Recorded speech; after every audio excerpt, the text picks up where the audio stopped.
Syederalon, seorang ibu di Makassar dianiaya dengan parang oleh anak perempuannya. Selasa, 24 September 2024, sore. Ibu di Makassar itu bernama Siti Syamsiah, 64, sedang anak kandungnya berinisial SR. Dia dianiaya SR di depan rumahnya di Jalan Tinumbu Lorong 148, Kecamatan Bontoala, Makassar.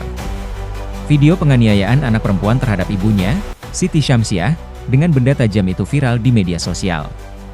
Ia terlihat berkali-kali dianiaya oleh anak perempuan tersebut. Saat kejadian warga berusaha menolong ibu tersebut, kini Siti Syamsiah dirawat di RS Jala Amari Lantamal Enam Makassar. Adapun SR sudah diserahkan ke Polrestabes Makassar.